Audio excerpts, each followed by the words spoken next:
Funding for Love to Paint with Mimi was provided by Agnes Gund. Utrecht Art Supplies, celebrating 60 years. And by Kelly and Robert Day. Additional funding was provided by the following.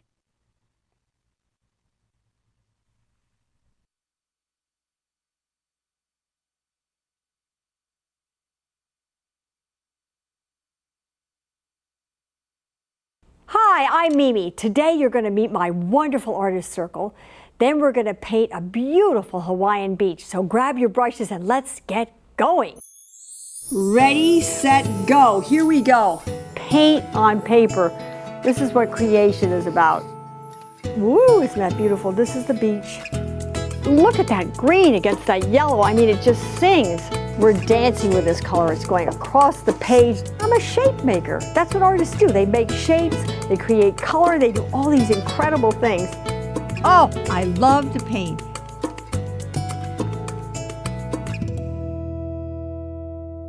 Hi, I'm Mimi. Welcome to today's show. For many years, I've been part of an artist circle, and it has been just wonderful for me. So today, I'm going to introduce you to some of my artist friends.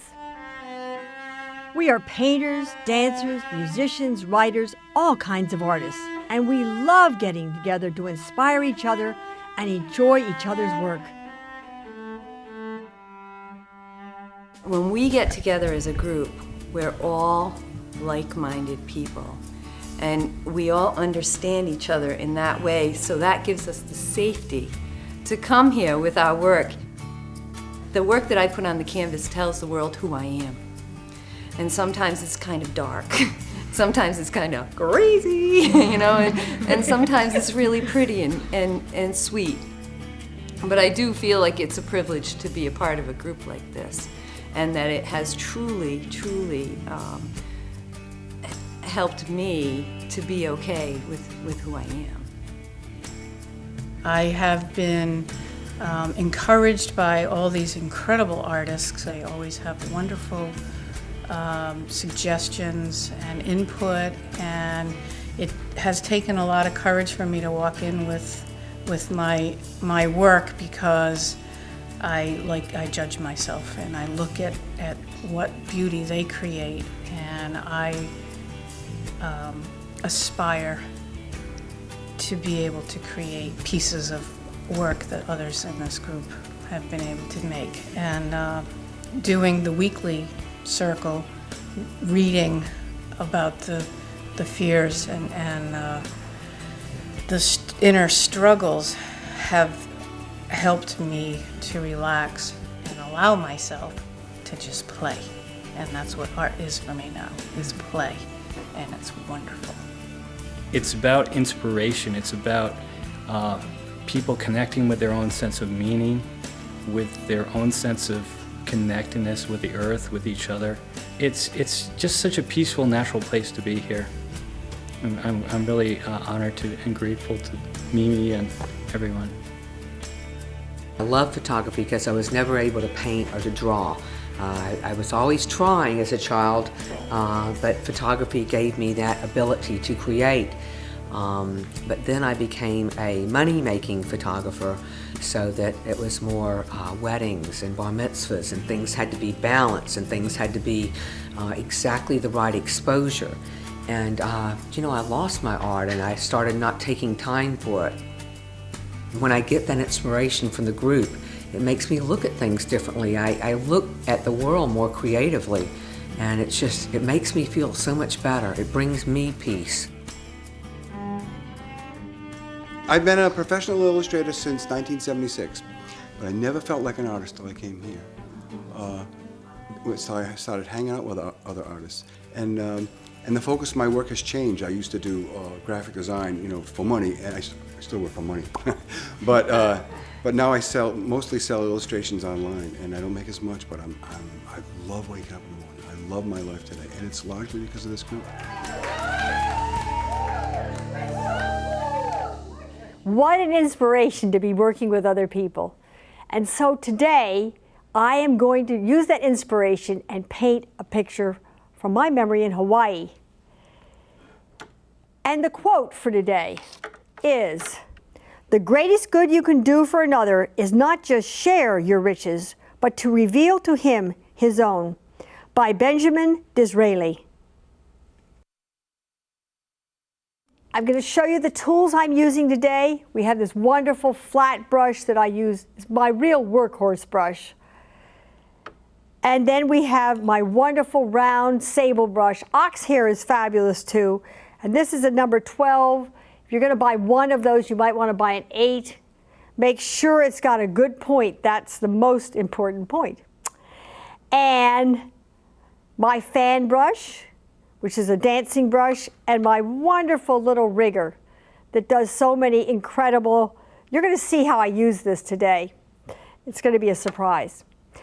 Oh, I need to tell you the paints. I'm using ultramarine blue, phthalo blue, phthalo green, alizarin crimson, cambium red medium, new gamboge, cambium yellow. I like to have 2 yellows. They can be the same, but just so if one gets dirty, I always have a clean one.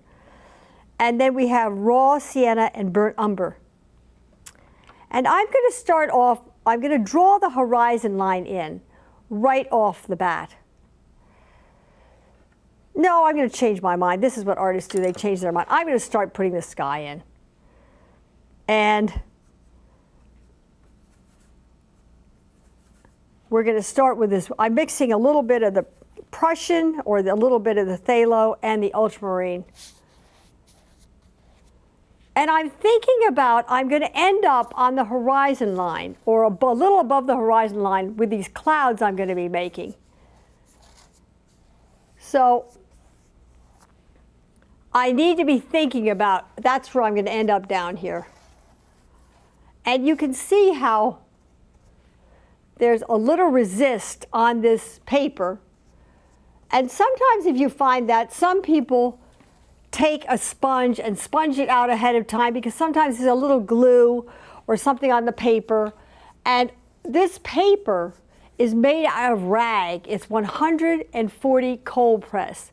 And it actually is rags that are laid out on these pieces of table, and they're thinly laid out, but it's beautiful, beautiful paper. And some people use a heavier paper, which would be 300. And that just won't buckle. This won't, you know, it's pretty good. If I laid tons of water on this, it would buckle. Now you see I made a little goof. We got a little brown in there. I really don't want that brown in there, so let's just get it out. Now if it doesn't want to come out completely, I'm not going to worry about it. But I'd rather, it looks kind of like yellow now in there.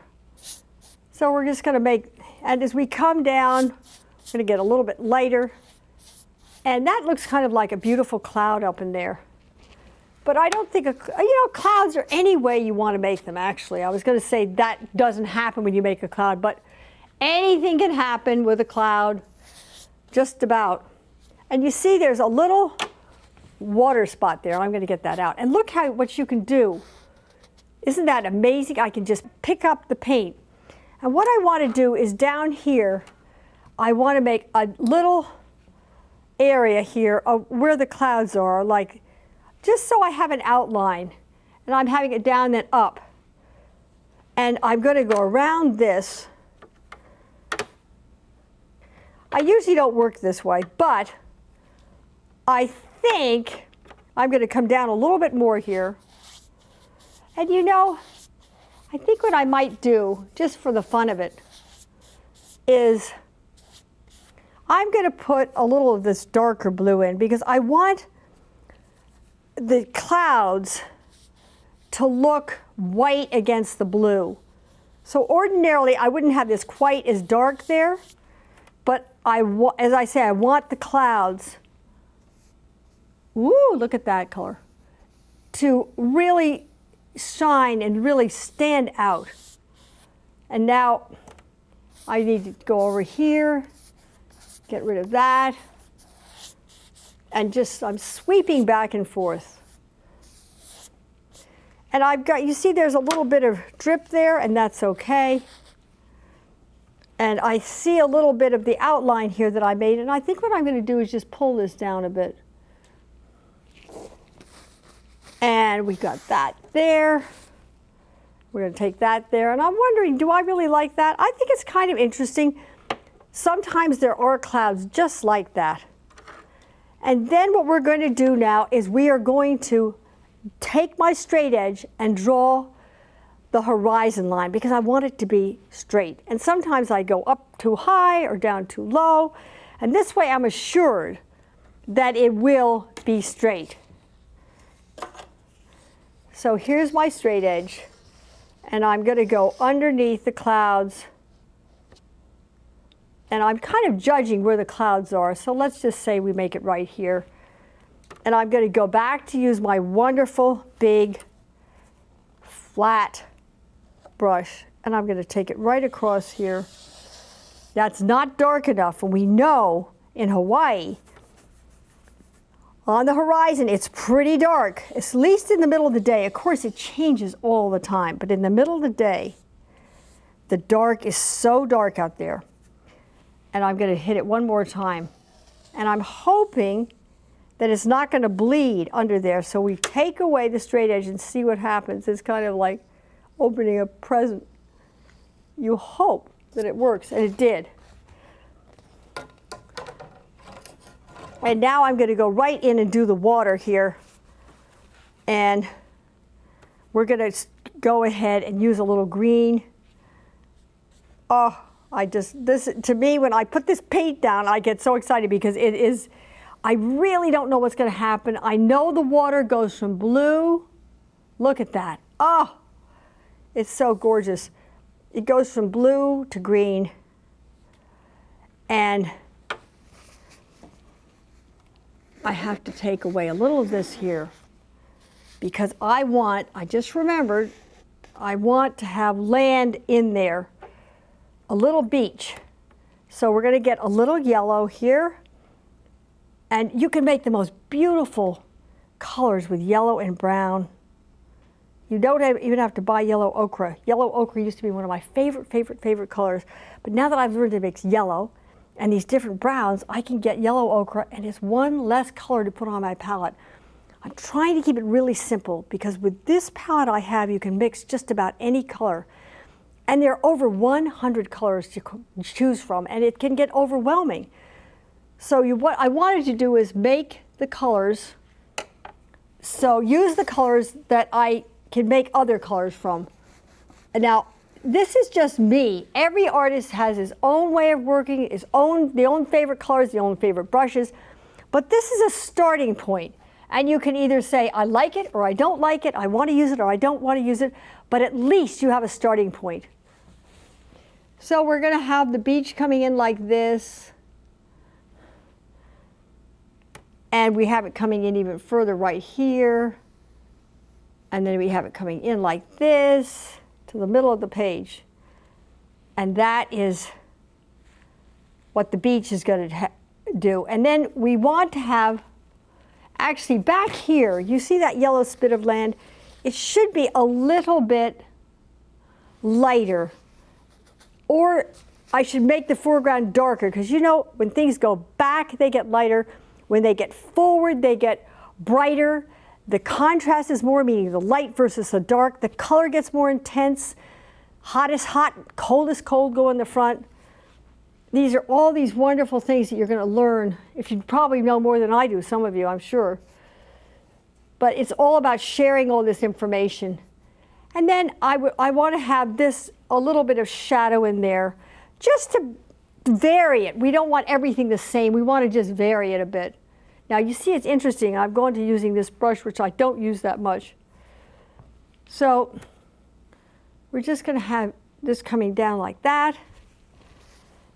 And then we're going to start going in with the water. And I'm looking at that, and I think I'm going to fix that up, but we'll do that in a minute. Now, the dancing brush. And you know, you really paint with your whole body. You just don't paint with your hand. You paint with your whole body. So I've got this color green in here. Well, now we're getting closer to the shore. So I'm going to put a little yellow in with that green. And it's not quite light enough here. And I'm going to have this color in here will be pretty green coming in there. And then, oh, look at that. Doesn't that look just like a wave? And I didn't plan on that. That just happened. Now I'm trying to get this to go like that. And here we have this. Oh, what I put paint down, it's just to me such a total miracle. It is just a miracle to think there was nothing there. And now look at it. And I'm going to go ahead and put a little more yellow in here. Woo! Sometimes that green happens just like that when it gets up close, because sometimes there's water and in the waves and it churns it all up and it gets it all green. And I think this looks pretty good. Now this is where you got to be careful. You cannot go back in and keep doing it. You've got to realize that when it looks half good, at least this is my theory, when it looks half good, leave it alone. And this is along the edge of the beach. And I don't quite know what to do here, but I don't know if I like that so much. But we're going to have along here, who knows what's happening here. Oh, it's so pretty. And then we have, sometimes you see these little things in the water. When that dries, I'm going to go back in there and do a little more work. Now, what we're going to do is we are going to make palm fronds. And they're going to be swooping down.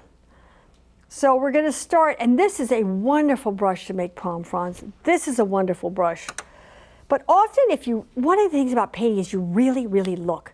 It's so exciting to really look at a palm frond, and you see where the fronds are attached to the top of the frond. It's like yellow ochre, or it's brown, and then all the fronds are different colors. It's just amazing, and the light changes. They'll look silhouetted. They can look black when it's dark at night and there's a light sky behind. In the middle of the day, they can look very yellow. So we're going to start here, and I'm thinking it's never a good idea to go off the very corner. I shouldn't say never, but generally speaking, the corner, you don't want people's eyes shooting out of the picture at a corner, so I won't start it up there. I'm going to start one here, go down like that, and that isn't quite the color I wanted, because I just told you palm fronds are often more yellow ochre. And then we're going to have another one going down like that. Now those two are exactly the same. That's certainly not what I wanted. I did not want them to be the same. So I have to make a decision here. What am I going to do? And they're identical. So what I'm going to do is I'm going to change the direction of the fronds.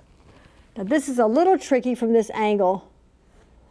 But I think what I want to do is I'm going to use this brush, and we're going to have these fronds coming in like this.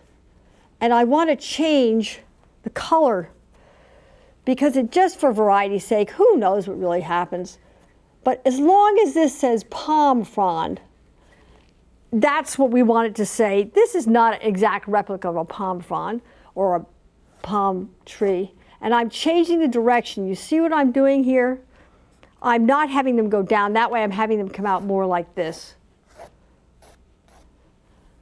And then we'll have them go that way. And I think we need to have them darker. And I have so much fun. I can go back in here and make these really, look at this. We can make them dark, we can make them light, and we can have them going over that way. And I think we want here, we're going to have some yellow ones coming here like this. And if some of you notice, I sometimes take my little finger and guide it. And it is used as a guide. And it holds it steady for me. Now, I don't like all that up in there. I don't want the eye going out there. And so that looks pretty wonderful. But I think we want a few more dark, and we'll even make this a little darker, and I'm going to put a little brown in here. And now we're going to have a few palm. I want this darker up in here because I don't want my eye going out there. Now, now that's 2 palm fronds, and I think what we should do is just carry this one down a bit more. And I think what we're going to do here is, okay, now let's have one going over here. So this one's going to go up and over. And I know what I should do too, is this. We need one palm frond to come all the way down here because I want it to cross the horizon, which is really important. Okay, now we have this one up here, and we're going to go in for the brown.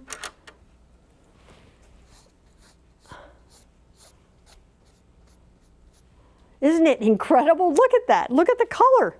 I mean, it just amazes me. You just dip your paint. You don't try and figure out too much, but you figure out enough, and I leave it alone. Can you imagine what would happen to this painting if I went back in and thought, oh, I have to have it this, I have to have it green, I have to have it yellow, I have to have it. I don't have to have it anyway. I just want it to be free and have fun, and that's why we're here, really, is to have fun. Now, we need one more. Well, you know, we're going to have one going here, and we'll have one coming down here. Now, you know, I'm kind of working against the clock here, which makes it exciting, really. And that is so beautiful. Look at that. I mean, it's just amazing to me. Now, I want to do a couple of things here. Clouds, we're going to put a few little, you know, clouds, you see the bottom part. And we want to change the color a little bit here. And we got to, now I don't know if I like that brown so much, but you know, we'll put it in, and we'll put a little blue in, just so we have something that says cloud. And that's all we need. And then what we want is, I think we're going to have a couple of figures in here. Now, doing figures is a little tricky. And the trick to it is never, for me, this is all my rules, don't put your heads first. So we're going to put one figure here, and we're going to have a figure right here, and there's the head. That's not right, so I'm going to make the head there like that. And here's it. Why don't we have it a person holding a child's hand, and they're right there. See, how simple is that? And then we've got it. And then we're going to make a few little things in here. And I want to take this off and just do that. And I think one thing here is we want to have this just a little darker there. And they're having such a nice time. You can do any kind of imagining you want. They're taking an afternoon walk. They're on vacation. And this, you see how this is coming down here? I'm getting that out of there. And I think that looks pretty wonderful, actually, because it's so spontaneous. And I see one little problem here, which some of you may or may not see. You see how that is a little bleed back? So we're just going to take a little of that out of there. But you know it doesn't want to come out. So we're going to leave it. And now I am going to sign the painting. I'm so glad you joined me. I hope so much that you're getting turned on to art, and that you want to buy your paints or just go cook or sing or dance, but do something creative. We all need this in our lives. It makes our lives so totally enriched. So I'm going to sign the painting right over here, and I've got my little rigger brush. M I M I. Voila! There's the painting for today. Thank you so much for joining me, and enjoy your creativity until I see you again.